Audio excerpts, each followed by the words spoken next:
The difference would be right now we know that Ukraine is already doing this with drones. Now it would be with U.S. support to do this with missiles. And that, of course, puts many more Russian targets at risk. It makes it harder for the Russians to stop. As we know, drones can be stopped with nets. Can't really do that with long-range missiles.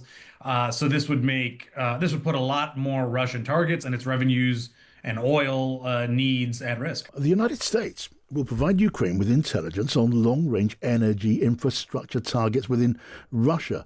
That's reported at the Wall Street Journal. US officials are considering whether to send Kyiv missiles that could be used in future strikes, long range missiles, including the highly effective Tomahawk cruise missile. We can talk now to one of the reporters behind that story, Alex Ward of the Wall Street Journal. Welcome to you, Alex.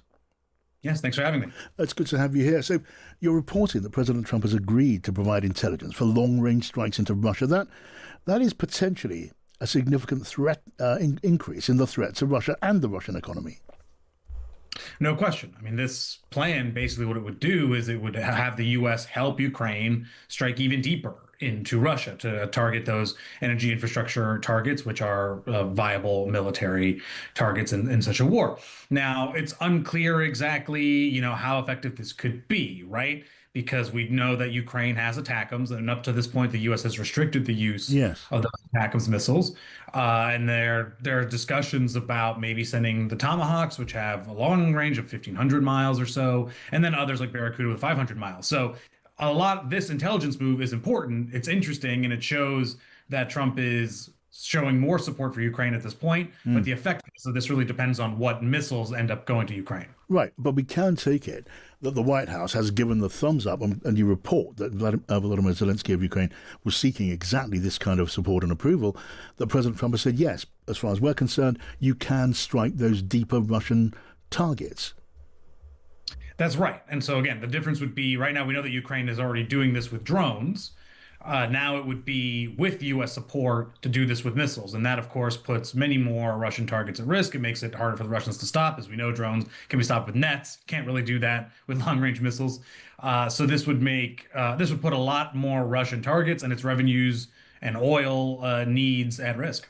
Right, and you also report, Alex, that what we still wait to see is whether Ukraine, or rather the Pentagon, the United States Defense Department, or War Department as it now is, will get the final sign-off for this, because the Tomahawk missile, well, that hasn't happened yet. Those deliveries for this deeper strikes, that hasn't happened. Correct. And we know that Vice President J.D. Vance has openly said the U.S. is at least considering sending that, so that remains a possibility. But the U.S. has a bit of a Tomahawk problem in the sense that it sent a lot of those to strike the Houthis earlier this year in Yemen, an operation that didn't decimate the group, but did end in a deal where the Houthis would no longer attack American ships. And so now the U.S. has a bit of an inventory problem. And so as it's deciding what to send, it's deciding whether there are enough Tomahawks to even spare, as there are a bunch of production issues here at home and elsewhere. And so right now it feels like the Barracuda, which has a 500-mile or so range, might end up being the missile that the U.S. ends up sending, but has not foreclosed the possibility of sending Tomahawks. Right. Now, when we get into President Trump's motives, it gets a little bit more complicated, doesn't it? Because, I mean, you could say on the basis of this really interesting reporting that President Trump is absolutely losing patience with Putin and is ready to put much more pressure militarily or help Ukraine do that. Against that, or maybe in line with that, we had Trump's comments at the UN the other day talking about Ukraine retaking all of the occupied territory from Russia. Now, some say that was extraordinary support for Ukraine after being hesitant to give that support. Some say that's basically Trump washing his hands of the Ukraine cause and leaving it to Europe. How do you read it? I would say that this is a play to get Putin to the table.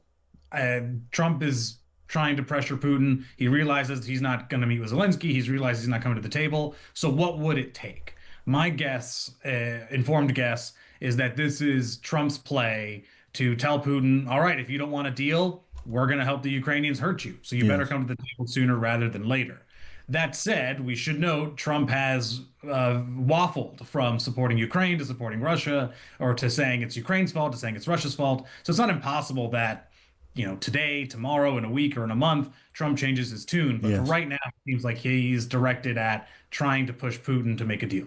Yeah, I mean, look, I'm not a fortune teller, but it is a little difficult to imagine Vladimir Putin folding and starting and agreeing to full negotiations on the possibility that Ukraine might acquire more powerful missiles that might damage the Russian energy industry and might set back the Russian economy. That's a lot of ifs.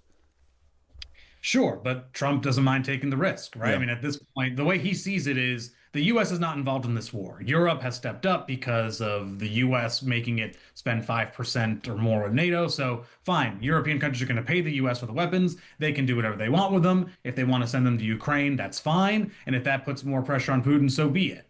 That said, I think Trump, if he could snap his fingers, he'd end the war today Yeah. and he'd start to revitalize relations between the US and Russia now. But for Okay. the moment, Putin is not looking to do that, so might as well support Ukraine in the meantime. All right, Alex Ward at the Wall Street Journal. Really interesting to hear from you. Thank you.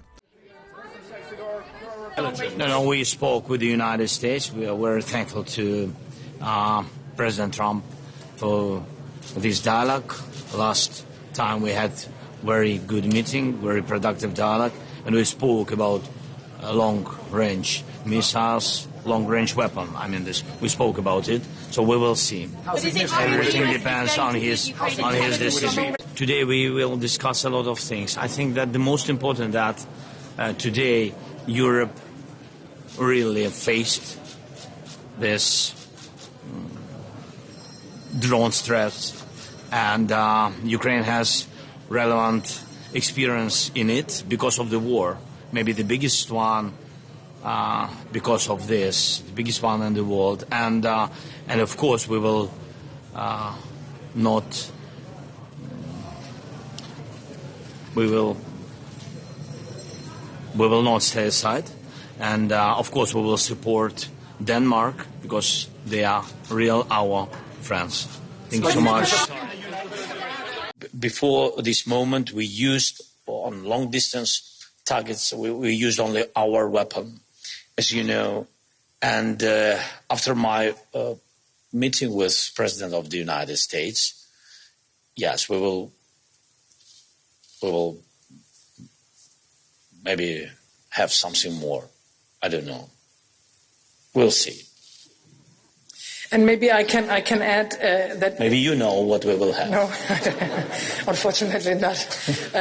And questions for Prime Minister to close the topic of frozen assets. Could you say incidents with Russia have also gone too far?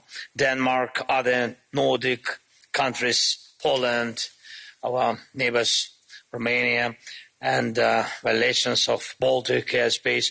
All of these shows the need for joint action and for every European country to have the ability to shut down drones.